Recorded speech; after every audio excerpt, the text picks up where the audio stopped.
جب حضرت مہدی کی قیادت میں مسلمان صاحب ایمان اہل عرب یہودیوں اور عیسائیوں کی طاقت سے ٹکرائیں گے تو ان کی مدد کے لیے دو جانب سے اللہ تعالیٰ کچھ بھیجیں گے مدد. ایک تو آخری مرحلے میں مدد آئے گی حضرت مسیح عیسیٰ ابن مریم کا نزول، جو یہودیوں کی طرف رسول بنا کر بھیجے گئے تھے. انہیں یہودیوں نے اپنے خیال میں سولی پر چڑھا دیا، لیکن اللہ نے فرمایا وما صلبوہ وما قتلوہ ولکن شبہ لہم بل رفعہ اللہ الیہ. اللہ تو اپنی طرف اٹھا کر لے گیا. اور احادیث صحیحہ جو کہ ہمارے ہاں متواترہ کے درجے میں، وہ احادیث جو صحیحین کی ہیں، ان سے ثابت ہے کہ حضرت عیسیٰ ابن مریم دوبارہ زمین پر آئیں گے. اور یہودیوں کا سب سے بڑا سرغنہ جو خود مسیح ہونے ہی کا دعویٰ کر رہا ہوگا، مسیح الدجال، اسے حضرت مسیح قتل کرے گے. لیکن ایک دوسری حدیث سے معلوم ہوتا ہے کہ مشرق سے فوجیں آئیں گی حضرت مہدی کی مدد کے لیے. یخرجون ناس من المشرق یؤدون للمہدی یعنی سلطانہ. مشرق کی طرف سے فوجیں آئیں گی کہ جو مہدی کی حکومت کو مستحکم کریں گی. خراسان کا لفظ آتا ہے ایک دوسری حدیث میں. خراسان سے سیاہ عالم چلیں گے، انہیں کوئی نہیں روک سکے گا یہاں تک کہ وہ یروشلم میں جا کر نصب ہو جائیں گے. اور حضور کے زمانے میں اچھی طرح سمجھ لیجئے، ہند کسے کہتے تھے حضور کے زمانے میں؟ پاکستان ہند میں شامل نہیں تھا. سندھ و ہند، سندھ ایک مکمل ملک تھا، ہند اس کے بعد شروع ہوتا تھا.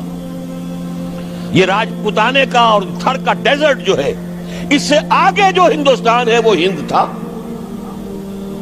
یہ جو ہمارا پاکستان ہے یہ ہمیشہ ہند میں شامل نہیں رہا.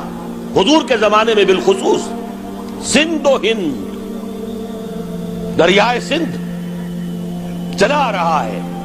یہ ساری ٹریبیوٹریز جو پنجاب کے اندر اس کی ہیں، یہ سب ایک علیحدہ ملک ہے جو اس زمانے میں سندھ کہلاتا تھا. اور نمبر 2 یاد کیجئے، اس زمانے میں خراسان ایک علاقہ تھا جس میں موجودہ افغانستان کا 2/3، تھوڑا سا حصہ ایران کا، اور جہاں تک میں تحقیق کر سکا ہوں آج تک پاکستان کا بھی علاقہ، خاص طور پر مالاکنڈ ڈویژن جو اس خراسان میں شامل ہے. خراسان سے سیاہ عالم چلیں گے جو جا کر یروشلم میں نصب ہوں گے. یہاں بھی ایک نقطہ نوٹ کر لیجئے، پہلے بھی یروشلم ہم سے چھینا تھا. کس نے چھینا تھا؟ عیسائیوں نے، کروسیڈرز. واپس کون لیا؟ کس نے لیا؟ عربوں میں دم نہیں تھا، عرب عیاشیوں کی وجہ سے کھوکھلے ہو چکے تھے. واپس لینے والا صلاح الدین ایوبی، کرد خون. اب دوبارہ یروشلم لیا جا چکا. چھینا کن سے گیا؟ عربوں سے. عرب واپس لے سکتے ہیں؟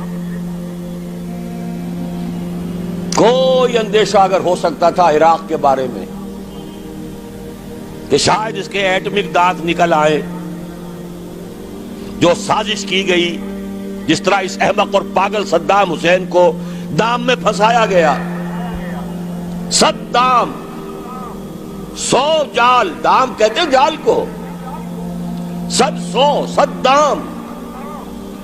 اس میں جو پھنسا ہے تو اگلا پچھلا کھایا پیا سب اگلوا لیا. اور ہے ہی کون؟ اس کے پاس ایٹمک ہتھیاروں کا ذخیرہ موجود ہے،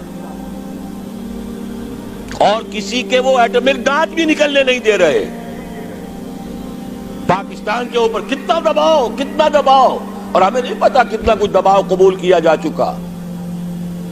یہ تو سبھی مانتے ہیں. کیپ کر دیا گیا، روک دیا گیا، آگے تو نہیں بڑھ رہا، یہ تو سبھی مانتے ہیں. رول بیک بھی ہو گیا یا نہیں کچھ پتہ نہیں. لیکن کسی صورت یہ نہیں تسلیم کریں گے، قبول کریں گے کہ کسی مسلمان ملک کے پاس ایٹم بم آ جائے. یہودیوں کے پاس ذخیرہ موجود، سب جانتے ہیں. بہرحال یہ جان لیجئے اس علاقے سے امید ہوتی ہے سندھ اور خراسان. حالات بہت خراب ہیں ہمارے، اور حالات بہت خراب ہیں افغانستان کے بھی، لیکن حالات کے بدلتے اللہ تعالیٰ کی مشیت کے تحت دیر نہیں لگا کرتی. سیرت نبوی میں مجھے نظر آتا ہے سن 10 میں 10 نبوی ہجرت سے 3 سال پہلے 2.5 سال پہلے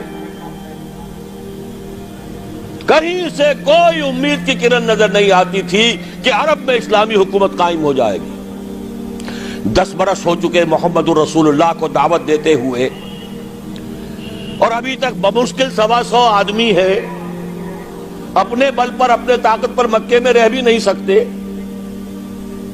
کیسے ہو جائے گا؟ کہاں سے ہو جائے گا؟ میں آج پوچھتا ہوں، کوئی سر بتائے کہیں سے کوئی امید کی کرن اس وقت نظر آتی ہے؟ اس ماحول میں لے جائیے. اگلے 3 سال میں کیا ہو گیا؟ پہلے سال 6، اگلے سال 12، اس سے اگلے سال 72، اور بیعت عقبہ ثانیہ ہجرت، اور وہاں سے اب حضور کی طرف سے انیشیٹ شروع ہو گیا، انیشیٹو. تو ہم نہیں کہہ سکتے اللہ تعالیٰ کی قدرت، اللہ کی مشیت. یہ یقین ہے کہ دنیا کے خاتمے سے پہلے نظام خلافت قائم ہوگا، اور تمام دنیا میں ہوگا. ظاہر ہے کہیں پہلے کسی ایک جگہ سے ہوگا، جیسے حضور کے زمانے میں ہوا. اگر بیک وقت پوری دنیا میں ہو سکتا تو حضور کے دست مبارک سے ہوتا. اگر حضور کے دست مبارک سے بھی ایک ملک میں ہوا، جزیرہ نما عرب میں ہوا، پھر حضور کے امتی ہیں نا، ابو بکر ہیں، عمر ہیں، عثمان ہیں، صحابہ کرام کی فوجیں نکلی ہیں، امتی ہیں. امتیوں کے ہاتھوں اس کی توسیع ہوئی. اب بھی یہی ہوگا، کسی ایک علاقے میں ہوگا. میرا گمان ہے، میں یہ یقین سے نہیں کہہ سکتا. گمان بھی میرا ان احادیث کی روشنی میں ہے جو میں نے آپ کو بتا دی اور موجود ہے اس کتابچے کے اندر. علامہ اقبال نے بھی انہی کے حوالے سے کئی کہا ہے، میرے عرب کو آئی ٹھنڈی ہوا جہاں سے، میرا وطن وہی ہے، میرا وطن وہی ہے. اس علاقے سے کچھ ہونے والا ہے اور ہوگا انشاءاللہ. میری زندگی میں نہ ہو، آپ کی زندگی میں نہ ہو، کوئی پرواہ نہیں. حضرت حمزہ تو شہید ہو گئے غزوہ احد میں. 5 سال کے بعد حضور مکے میں داخل ہوئے ہیں فاتح کی حیثیت سے. حضرت حمزہ کی نگاہوں نے، ان آنکھوں نے تو نہیں دیکھا، عالم ارواح میں اللہ نے کیا مشاہدہ کرایا ہوگا انہیں، وہ تو ہمیں معلوم نہیں. بعض صحابہ شہید کر دیے گئے مکے ہی میں. بہت بڑی کامیابی. اپنی جان لگا دیں، اپنے آپ کو کھپا دیں، اپنے آپ کو مٹا دیں. جس طرح روڑی کوٹ کر بنیادوں میں بھر دی جاتی ہے، ہماری ہڈیوں کا چورا بنا کر اور ہمارے خون کے اندر اسے گوندھ کر اگر وہاں ڈال دیا جائے، اس سے بڑی سعادت کوئی نہیں.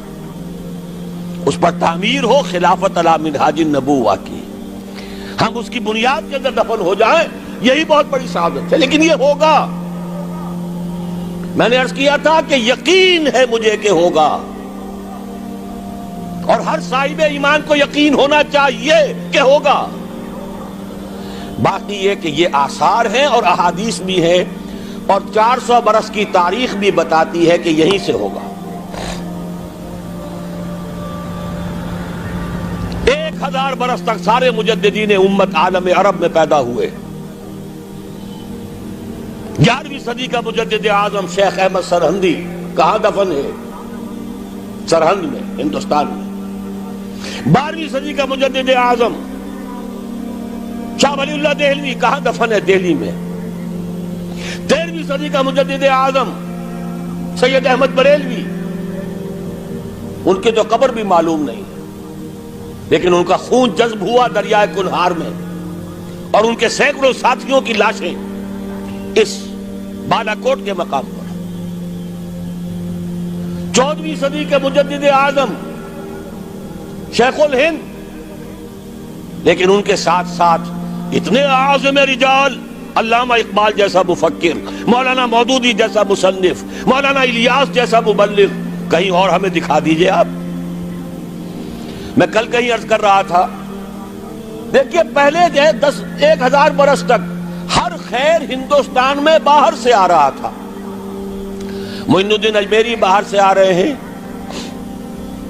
شیخ علی حجویری باہر سے آ رہے ہیں، سندھ میں جتنے اولیاء دفن ہیں سب کے سب باہر سے، ایران سے چلے آ رہے ہیں۔ لیکن جیسے ہی 11ویں صدی شروع ہوئی، ریورس ہو گیا آرڈر۔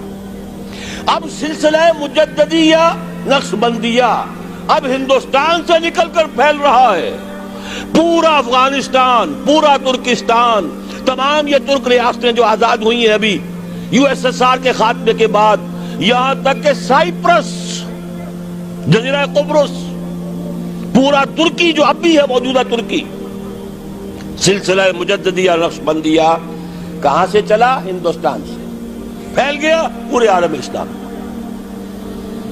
مفکر، علماء دین کا اور تمام علوم دینی کا مجدد شاہ ولی اللہ دہلوی، خالص ترین جہاد فی سبیل اللہ دور صحابہ کے بعد جماعت مجاہدین جام شہادت نوش کیا، سینکڑوں ہمارے مجاہدین۔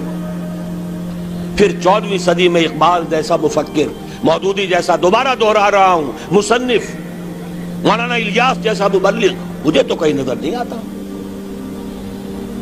تمام مسلمان ممالک آزاد ہوئے، کہیں اسلام کا نام نہیں لگا، نہ سیوکارنوں نے نعرہ لگایا، نہ کہیں کسی اور نے نعرہ لگایا۔ عربوں نے بھی عرب نیشنلزم کا نعرہ لگایا، اسلام کا نعرہ نہیں۔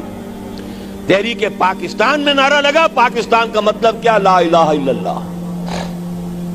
صبح عرض کر چکا ہوں، تحریک خلافت پوری دنیا میں کہیں نہیں، صرف بر عظیم پاک و ہند میں۔ اور کیسی تحریک خلافت کہ ہندو شریک ہوئے، گاندھی شامل ہوا،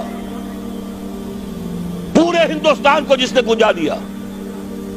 یہ دوسری بات ہے کہ جب خود مصطفیٰ کمال نے ختم کر دیا تو اب کیا کرتے؟ مدعی سست گواہ چست۔ نوٹ کرنے کی بات ہے، کچھ آثار ہیں، 400 سال کی تاریخ ہے، بتا رہی ہے پاکستان کا قیام خود ایک معجزہ۔ یہ ساری چیزیں مشیت ایزدی میں کسی بڑے خیر کا پیش خیمہ ہے۔